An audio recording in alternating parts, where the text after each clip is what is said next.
Coucou, aujourd'hui c'est depuis la prairie de mes chevaux, assise à l'ombre des arbres, entourée de mes poneys, les pieds nus sur le sol, accompagnée par le chant des oiseaux et une douce brise fraîche, que j'enregistre ce podcast pour vous partager quelques mots au sujet du développement personnel et de cette notion de travailler sur soi.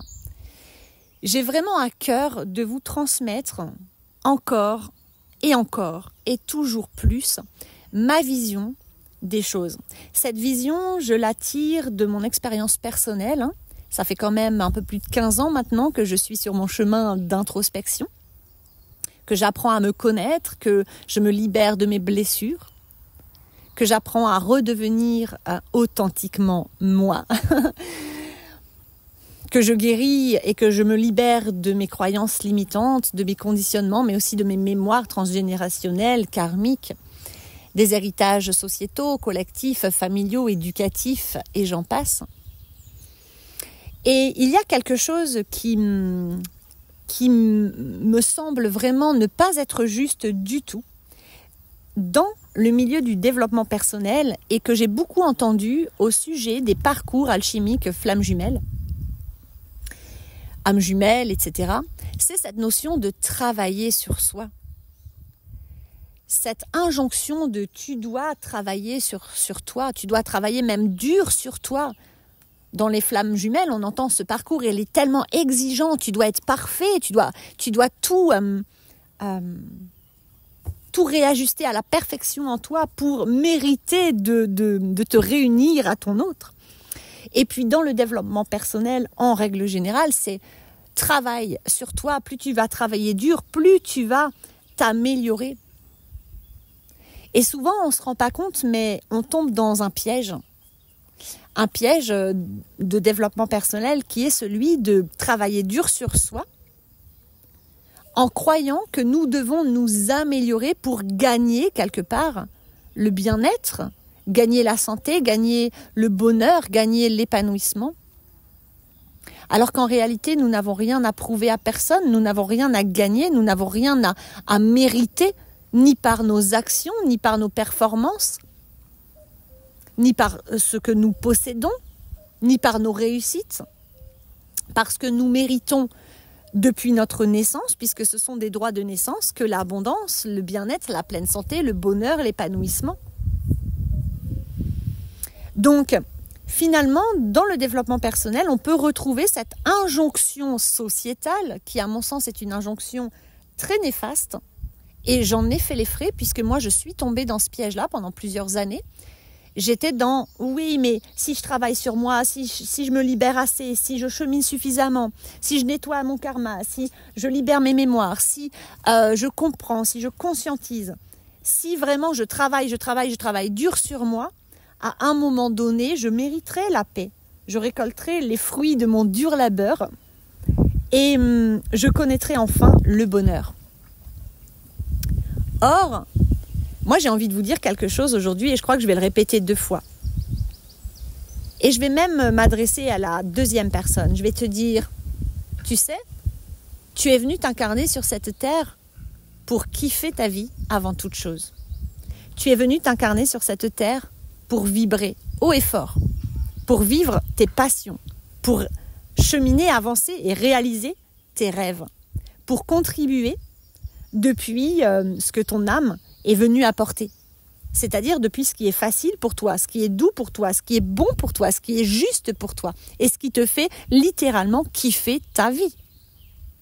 Tu es venu pour prendre du plaisir, tu es venu pour t'amuser, tu es venu pour apprendre, tu es venu pour vivre des aventures. Tu es venu pour être satisfaite, être complet. Tu es venu pour vivre pleinement ta vie et pour connaître la joie, l'amour, la grâce, la gratitude, la plénitude et la sérénité. Tu n'es absolument pas venu t'incarner pour trimer, pour travailler.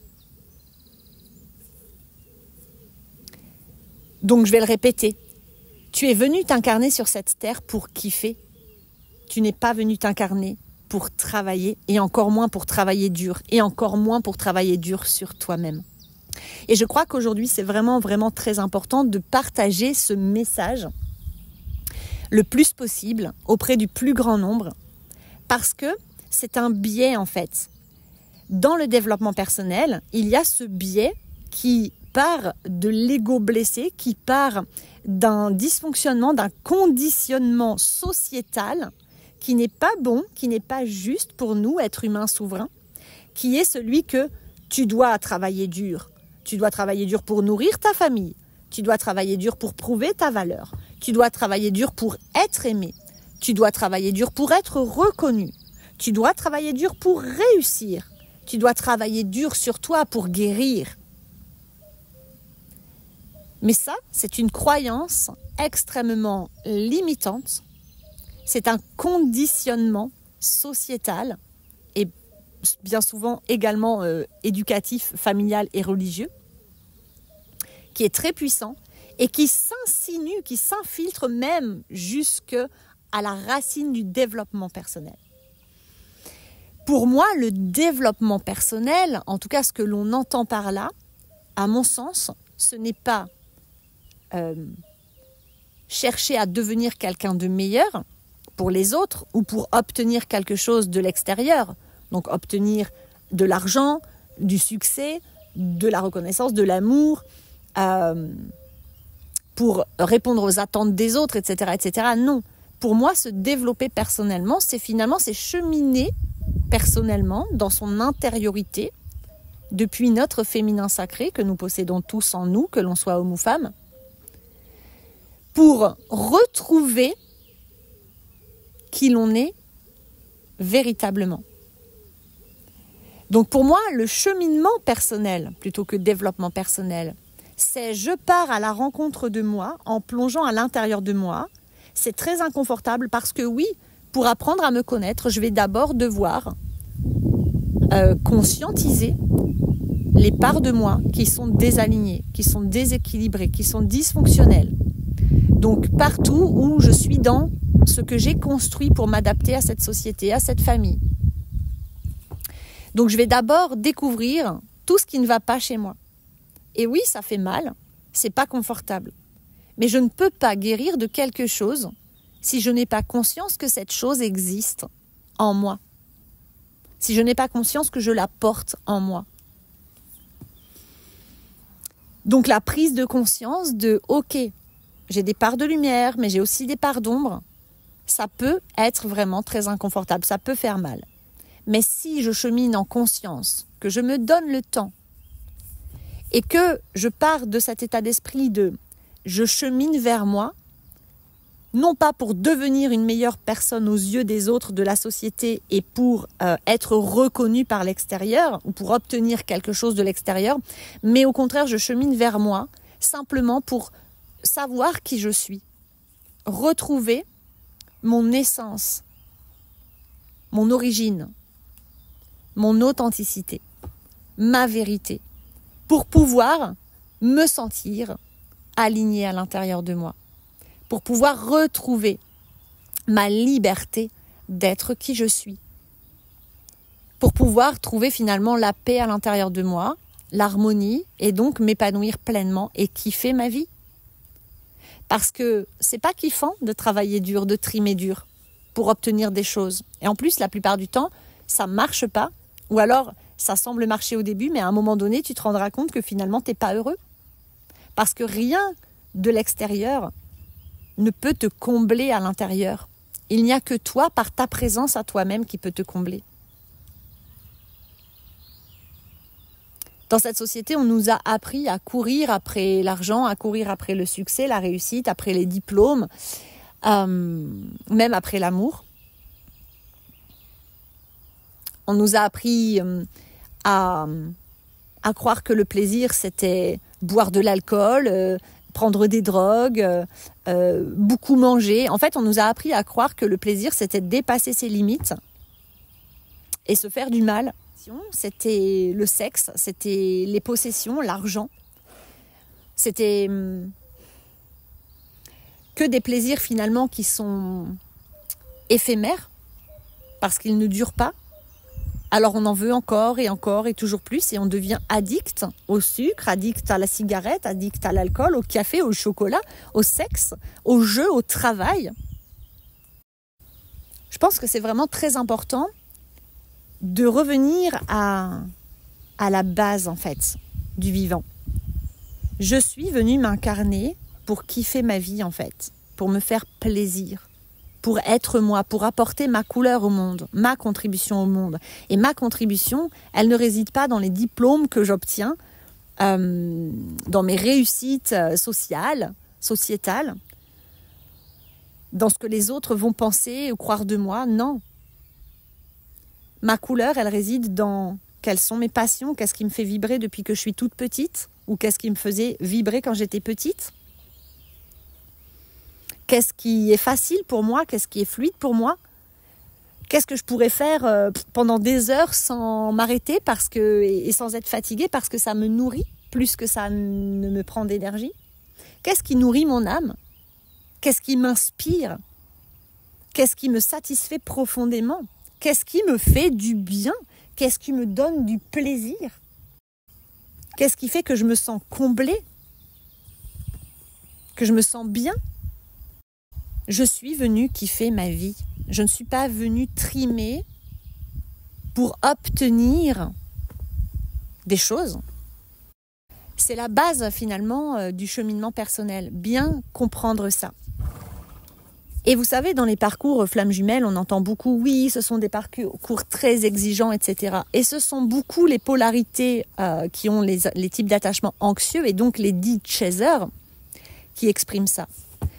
Donc les deed chasers, ce sont les polarités dans les couples conscients et les couples alchimiques qui portent en eux bien souvent cette blessure d'abandon et d'autres, tout un tas de blessures, mais qui portent souvent en eux cet attachement, ce type d'attachement insécure que l'on appelle l'attachement anxieux, qui fait que elles ont tendance à beaucoup donner et beaucoup faire, donner pour prouver aux autres et se prouver à elles-mêmes qu'elles sont légitimes et qu'elles ont le droit d'exister sur cette terre.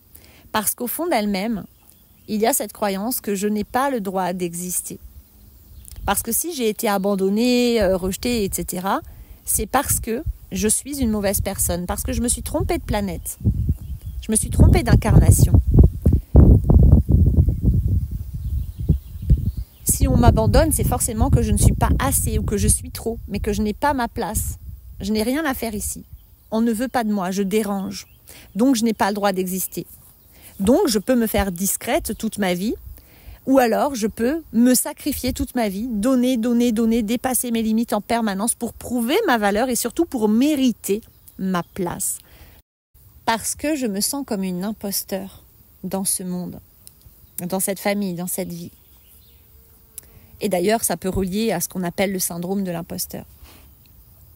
Et donc, ces personnes qui finalement sont très très conditionnées, ce sont des réponses de survie, c'est comme ça qu'elles ont survécu durant leur enfance, leur adolescence et durant une partie de leur vie.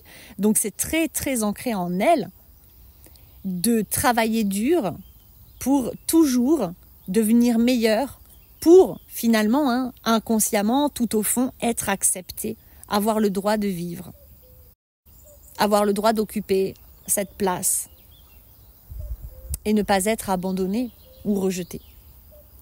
Donc, je crois vraiment que dans le développement personnel, nous avons beaucoup cette intention qui est magnifique de se dire « Ok, j'ai envie de cheminer, d'avancer parce que j'ai envie de m'améliorer. » Mais posez-vous la question, si c'est quelque chose que vous vivez ou que vous avez vécu, c'est pourquoi est-ce que tu veux t'améliorer?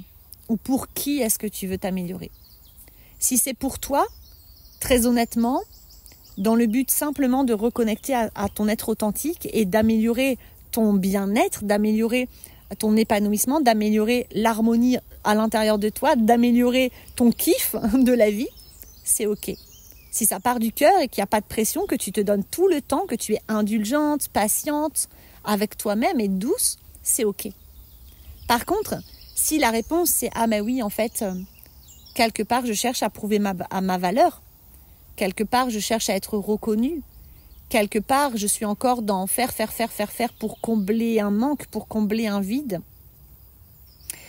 Quelque part, peut-être que je cherche à m'améliorer pour obtenir la reconnaissance et la validation de mes parents, à travers mes parents ou à travers mon couple aujourd'hui, ou peut-être mes collègues de travail ou mes amis. Si je fais, je donne, je travaille dur sur moi, parce que finalement, je veux atteindre, je veux obtenir, depuis ma volonté mentale, je veux obtenir le bonheur, je veux réaliser mes rêves à tout prix, depuis un espace de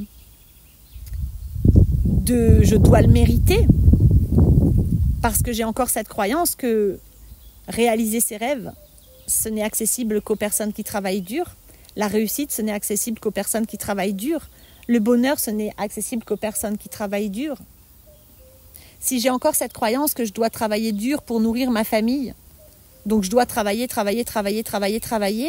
et finalement ne jamais profiter vraiment de ma famille et des gens que j'aime, parce que à force de travailler, je ne suis jamais disponible pour ceux que j'aime. Tous ces dysfonctionnements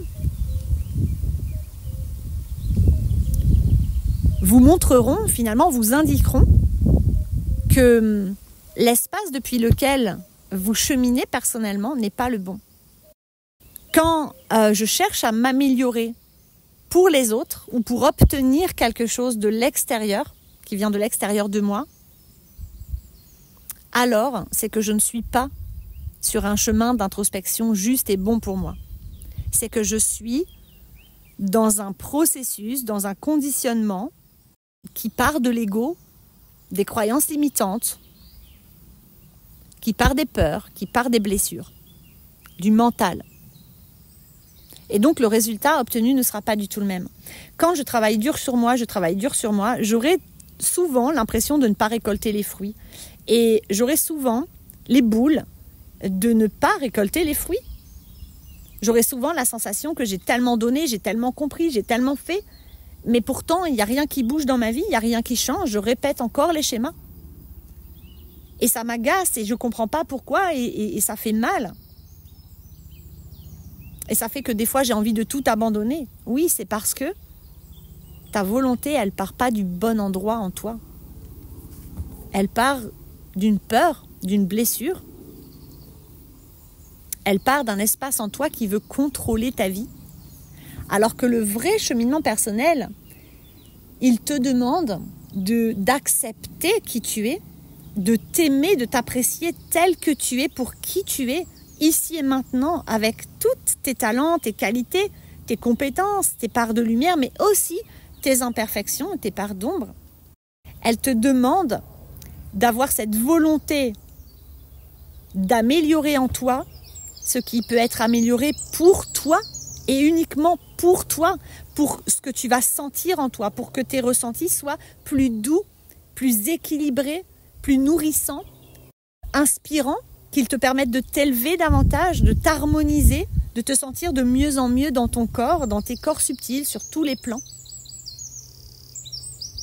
pour te permettre d'être de plus en plus toi-même, d'être de plus en plus accordé, aligné à tes valeurs, de te respecter davantage pour reconnecter à ton pouvoir créateur, à ta souveraineté, à ta liberté, pour que tu puisses enfin nous apporter ta couleur, celle qui est vraiment la tienne, pas celle que tu as bricolée, fabriquée pour t'adapter à cette société ou pour te cacher et fuir cette société.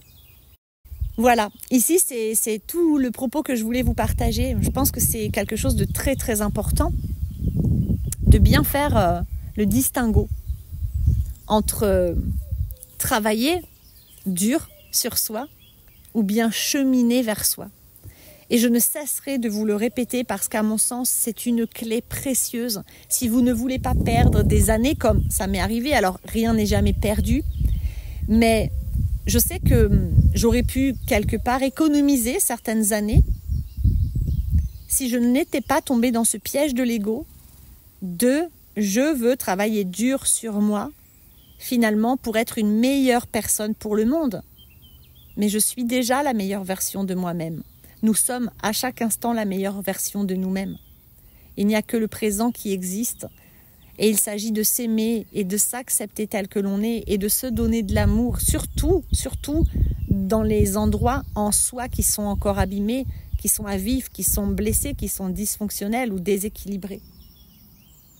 Les endroits qu'on n'aime pas, les endroits dont on n'est pas fier, c'est important d'y mettre de la présence, d'y mettre de la compassion, d'y mettre de l'empathie, d'y mettre de l'amour, de la compréhension, de valider, de reconnaître ces espaces de nous.